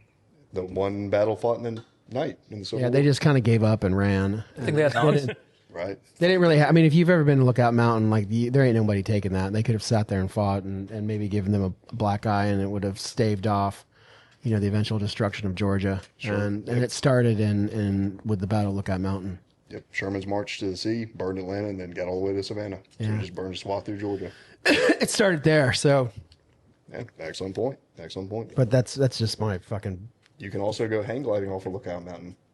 You can go hang gliding off or anywhere. Right? You run fast enough, yeah, boom, you got this thing. Lift. So, do you guys have plans for mounting options, or are you just going to use Reardon Just going to use Reardon because because they do it well? they do it well. So why fight the market? Why try to convince the consumer like, hey, ours is better? Well, you're the first website I saw with their mounts actually in stock. Right? Right? Like I've never seen their. I've never gone to a website and like, holy shit, they're there. I almost bought them. Which is a testament to Reardon and their demand that they're being so far paced by demand, which has to go back to like, hey, you made a quality product. And Darren's a great dude. I irritate the ever-living shit out of him all the time, any chance I get. Robin is a phenomenal human being as well, too. She's a rock star. Reardon is so dialed in on his tolerances, so dialed in on making sure the surface finishes are right, making sure the mating surfaces are correct, making sure everything's good to go. And so it's easy to partner with a company like that you're going to have a quality mounting solution, so your can's not going to explode. And then now you, as the suppressor manufacturer, you're responsible for the warranty repair. which is super irritating because, like, hey, that's not really our fault. Like, you put a shitty mount on this thing and you yeeted the can or you did something, like, that's the mount company's fault. But if you're going to have a lifetime warranty and if you're going to honor those things, then yeah, you got to take Gotta it eat on the it. chin. Yep. So At least they got tapers. at least they got tapers. They do have, and they got wrench flats. So do have some wrench flats. Can you wholesale us the rear end mounts? I can sell you what I can. So I I guess you can't admit that on the video. please don't rob me reading. I love your devices. Thank you. So, We got, I think I remember when the initial like suppressor boom hit after the stamps started coming back real fast, and I fucking found a stash of them and I bought them and I charged so much money for them because you can't find them anywhere. I was shocked they were on your website. right, which is a great example of like evolution in the market. So you got the Q Cherry Bomb, doesn't have wrench flats, is getting, taken off with the suppressor. It's coming off, getting stuck in there. You can't get it out, can't do anything, or you can't get it torqued down to spec on the barrel. Well, you have Reardon identify a need, evolve it, add their features to it, add their standards to it, develop the product they want to, have different configurations for the ports and the brakes and everything else. And that's another example of evolving the market and just making a better product. I feel like all they had to do was just not make it clear Anna. That's true too. Yeah. But here's the fun part about that. Raw finish, better mating surface. So it's one of those, it's like, well, do we go with black? Do we go with this? Do we fight the consumer on what they want when we know it's better this way? God bless Kevin Brittingham and Q and everything. That guy's done so much for suppressors. Like, I mean, he is the OG. Like, he's the original one. Like, 300 black and AAC and everything else. Like, can't fault the guy for driving the industry forward. Personality and how they want to market and brand and everything. Man, if that's what y'all want to do, go for it. But, y'all have done a great job of continuing the evolution. So There's Liberty Machine and Riley. Forward Controls also make some really nice, like Plan B Reardon stuff. yeah, the little baby bell that Liberty Precision's got, and yeah, they Riley does some great products out there with abductive stuff, and he's doing some really different stuff too, innovative on his, the way he's doing different coaxials and getting things off the bore line, and they make a great product. Yeah, and you just got to find a niche because like my big thing was I had a 14.5. I want to put Plan B stuff on it, and you can't pin and weld a Cherry Bomb. You can't pin and weld the Reardon 3-prong. Right. Here comes Liberty. Here comes Forward Controls. They've got some, always something for everybody that's got to exist. Right. That's the beauty of capitalism. You identify a need, make it. So, and creative, destructive. The ones that don't want to do that, don't want to evolve, they get left behind. So, just continue moving the market forward on that. So are cans ready to ship? They are sitting in the box, ready for the Form 3s to go through. Fuck yeah. So, which, Super Secret Squirrel one that you got a chance to shoot and everything. That's a nice one. We should have those ready to ship on October 20th. We'll tell you, I want to issue a little correction here. During the shooting of the video, I was talking about how your LE556 is probably my favorite one just because of how affordable and simple it is and how good it sounds. And when you told me, like, your new can is that, but quieter, shooting it, probably because I'd been shooting unsuppressed 556 all day, the difference wasn't that much to me. Watching the video back, the difference is insane. That new can sounds phenomenal from the outside. Right. From the shooter's ear, they all sound great, but from like third-person view, your new can is So chef's kiss. to kind of go back to what we were talking about being receptive to the market, we have the Vanish 556. It's titanium can, incredibly quiet can. It's metering at 32 at the muzzle on 11.5, and I want to say 22 at the ear on 11.5. Well, people kept asking, hey, we want this in Inconel. We want an Inconel. Okay, cool. Well, if we make the Vanish an Inconel, it's going to weigh 20-something ounces. Like, we don't want to have that heavy of a can. So, all right, cool. Let's figure out a way to hit that niche of the people that want this, that want a Inconel can for the durability, for the low flash, for the low spark. But we've got to shrink it. We've got to change geometries on the inside. We've got to figure out a way to take out material. And so we moved in that direction. And some of the companies love to talk about, our form factor. We have form factor. Look at the interior of our cans. They're so amazing and they're sciencey and everything. Yeah, we kind of take the opposite approach. Like, how do you make it simpler? How do you make it less material? How do you make easier to use or service them? How do you make it easier to clean them? How do you make, just a high performance can with less stuff in it, basically? And you had a Glock. You got a Glock. that has been a workhorse for the last 30 plus years at this point. 27 parts or whatever it is. Right. Don't quote me on that number, but it's something stupid like that. Right. Could be. Do that for a can. Say it with confidence. Yeah. So Exigent Defense is a Kentucky-based company. You would say they're additive suppressor company specializing in 3D cans. You are one of the owners who is also an attorney who wants to get disbarred because of dueling. You contacted Eric, bebopped into the store, took our guys out, showed him a good time. Now, at least tell the story of how I got your attention. Yeah, go ahead. All right. So, given the cold shoulder here, walk in with a bottle of Evan Williams. Hey, Evan. Williams, both from Kentucky, slammed it down. And what I think you said is like, yeah, I don't drink anymore. And I was like, shit. That well, that fell flat on its face. Yeah, I quit drinking. So 21 years. But so you have affordable additive, which is 3D printed cans. We're getting a bunch in. Omer shot him, and we're almost thinking like Omer is like the kid who gets the new toy, and he's like, "This is the best thing ever." But Omer did come back and said, "These cans are fucking, they're for real." now, great point on that. You can read about it all day on the internet. You're never going to be actually shooting something. So Oh no, I will shoot them Yep. as soon as I get a chance. So the more and more we get into sound data and things like that, the less I care about it. Because what's the actual human experience? What's the existential experience of this? How did the tone sound? How did the gas to your face feel? How did, all the different parts that you can't reify to a piece of paper, that you can't just say, oh, we have this score and we have this one and this is that. Like, no, just go find a range day. Hopefully Shark Coast Tactical starts having a range day, right? Maybe. So find a range day, find a store that's got an indoor range. See if you can shoot the can, shoot them, go out and test the things. So how does it work for you? It's one of those that, just again, the online community loves to talk about stuff and like have something to discuss, and it's their whole personality. End of the day, just go use it. Yeah. Go shoot it. And I attest to all of it. Like, it's incredible to be able to go shoot for an entire day and come back and not have my face feel like a used sock. How many suppressors do you think you've shot since you've worked here? Unique ones, probably like close to 30, I want to say. All right, so you've got at least probably better than 99% of the population. Most people never get a chance to shoot a suppressor before they buy it. Most people never get a chance. They have to just go what's online. So you get people that'll decry like, hey, this YouTuber, he's a shill. Well, yeah, but he's just providing you his experience. Like, he's not trying to say it's scientific data or anything else. He's just telling you, hey, this sounded good compared to this one, or this sounded good compared to this can. So they're helping to provide a little bit more market information. And I'm like, I'm not invested in Exigent Defense. No offense to you. I don't get anything out of it if you make another sale or not. Right. I use it. I like it. I say that I like it. And you're kind of intimidating, so I have to say it like that. Right. They're great cans. Buy them, please. And what was the first thing I talked to you about, like when we went out to the range? Micrometers, I think. Yeah, probably, that's true.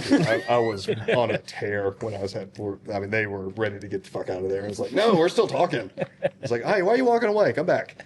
But the first thing out of, was honest feedback. Mm-hmm. If you think it sucks, tell me it sucks. Yep. Riding my nuts here and saying this is a great can or whatever, like, nah, we can't get better that way. So nobody ever gets better with all those positive reviews. I mean, find what you didn't like about it. Tell us what you didn't like about it. And it's just like, man, tell me. It's not going to hurt my feelings. It's not going to hurt my ego. Like, yeah, we got a ton of time and money invested in this, but if it needs to be better, it needs to be better. Yeah. At the end of the day, there's only criticism has to be realistic. Like, I don't want to be that guy that goes up to EOTech and be like, why don't you make better battery life? That's true. It's like, yeah, cool, man. Let me just change the laws of physics real quick. Right. I'm sure they haven't thought of that. I'm sure EOTech has never once thought, let's make our battery life longer. You're that really is a reoccurring comment on Reddit is, why are these cans expensive? They should be $100. We could make them for, like, cool. All right. All the other things you're paying for with this can. It's the same thing. It's like, why isn't your Inconel can 6 ounces? Like, right. Kind of has to do with the first part of the word you said. Mm-hmm. Any criticism I had of it is well within the realm of like reality. It's, would I have do I prefer a 9-ounce can to a 16-ounce can? Sure. I also want to be able to shoot under my nods and not go blind. Right. There's trade-offs. Chris Mudgett at B&T makes a great point on that, and he has the line of, there's no free lunch with the suppressor. Mm-hmm. Okay, you want this to be the most super quietest thing ever? Well, it's not going to be the lightest thing ever. It's not going to be the smallest thing ever. Okay, you want a can that runs 20,000 rounds? Well, you're probably going to give up some sound performance on it. Or to be able to hit all of the metrics at once, extremely difficult. Very few companies can get close to that. And so you're having to trade off, different features and things that you want on it. So, great point on that. Yeah, for me it was, I'm not going out there and saying this is the perfect can that does every single thing perfect. This is a $635 can that has amazing night for performance, or just muzzle flash in general, that has amazing, flow, no gas back to, I don't know if I can say the F word, but amazing, no gas back to the face. My face wasn't hardened at the end of the day, as it usually is. I could shoot it without ears. I'm not going to go and rag on, it could be 2 ounces lighter and give up on, half of those things. It's, it's not perfect, but it's damn fucking close for the price point. Right. I would love to see that on some of these sound data testing websites and everything. Cool, give me the price from Silencer Shop or what the MSRP is or something, and let's do a coefficient of price to performance. Yeah. Is this can $500 more expensive for 1 decibel? Yeah. And it also doesn't have to be just sound. Give me fucking weight and size. Right. There's so many people that just go purely based off of sound. And well, this one's quieter, not realizing this one's 3 times the fucking volume. It's duh. Right. So what do you think about Pew Science? That's where a lot of people get their data from. Do you have any opinion on that? Jay and I have had some email dialogues recently. And so I'm going to go with a safe answer here that we will not be sending anything to Pew Science. So I'm skirting your question. Okay. So there was Q had a price increase probably around January of last year, and I got into it on the podcast and said, man, I just don't see the market going that way. I don't see the market going up with reductive, is that the word? Reductive technology. I didn't use those words. I said, I don't see that. And then because B&T came out with, I think the first one they dropped was the Verse 36. Is that B&T? The first thing they dropped was the Verse 36 at the improper price. And I said, how is B&T doing additive 3D printed can for this kind of price? And I said, I think that's where the fucking market's going. I think the market is going to get smarter, more purpose driven, and not a race to the bottom, but a race of being more efficient. What's important to me is what's important to me is feeding my family first, and then having my employees be able to feed themselves and their families, and their cats and their dogs and shit like that. But that is achieved through getting customers the best product available at the best price available, not giving them dog shit. But if there's a better mousetrap, if there is a more efficient mousetrap, whether it be in tone, whether it be in build, size, etc., then finding that and bringing it to the customer. I think that we're going to see all this year, newer companies coming out, maybe existing companies changing some of the stuff they do. But we're real excited to get your cans in. Immediately when I saw them and felt them and looked at them, I was like, oh fuck, these look like they're the real deal. And then Omer shot them, and he came back with his report, and sure enough, they're the real deal. So we're excited extremely about bringing your line into the store, and we just can't wait to get them. Well, we appreciate that. And, to your point of changing in the price and everything, I do want to touch on that I am predicting that titanium cans specifically, additive titanium cans, will start to creep up in price here. Our Thai powder primarily comes from Canada. Canada has a 25% tariff on it right now. So imported products coming in from Canada are going up in price. So your supply logistics, everything will get exhausted here in the next few years. That's already in the country. So going forward, I would keep in mind that Thai cans, very high likelihood they'll start getting more expensive. I think Thai cans are going to be going down. I don't think it's going to. I think that's not where the market's going. The market's going more to something in the middle. Inconel, in my opinion. Inconel, it's people are there. It's going to be purpose driven. They don't want their cans glowing. They don't want that big spark.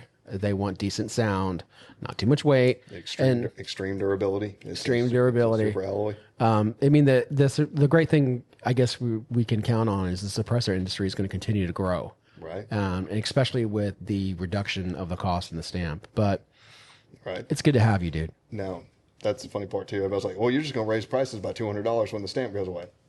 No, Dude, shut up. like that's a dick move. Why would we do that? Like, we've got our factor in, and we know what we need to make profit margin to be profitable and maintain health of the company. So why would we do that? Like that's like would be immediately outed within the industry. Well, I mean, the thing that people don't understand is you're just going to raise your price by $200. Okay, if we did that, then the competitor, like your competitor down the street, is just going to reduce it by $200 Right. and fucking beat you. Yep. Like you always have to watch your ass. Yep. If you're not watching your ass in business, your competitor will come up and steal your lunch, and then your kids don't eat. Bingo. Bingo. Can I ask you a question, Will? Sure. What does purpose-driven mean to you? Things with purpose. Got it. Thank you. So I mean, now you have. I'm sure you have. So things that have, like, there's a purpose for this, like this stuff that works. Tools. Mm-hmm. More like the whole, like it's like the stuff you said, like the whole, the gun industry is changing and has changed. There's going to be more guns developed around competition. There's going to be more guns developed around protecting yourself. Like the age of the fucking DP-12 ending. Right. Stuff like that is it's all going to be purpose driven with and forgive me for my nomenclature. Like I'm not, you know me, like I stutter and I make up my own words and fucking numbers and shit like that. I'm very, very, as you told me, scientifical. Like you, I remember you the other day was like, you know your spectrum, right? Right. I was like, I think we all are in the two-way industry. I was like, just a fuck little you, bit. dude. They told me I was gifted. Right. But That's on the spectrum. Gifted is on the spectrum. yeah. So to his point, purpose-driven. Great example, and this is what I think of immediately. We don't ship with direct thread adapters. Mm-hmm. We just found, based on market research, analytics, everybody just took them out of the box, threw them in the box, never took it out again when we got their QD system. Well, okay, why do we design the cans, and then why do we price everything, why do we structure it without a direct thread adapter? It's being purposeful enough to pay attention to the consumers, pay attention to the market trends, pay attention to what's going on. So that's why we designed it that way. And then same thing with why we're coming out with that next 5.56 can is, okay, cool, they want this, so we have a purpose in shooting for this.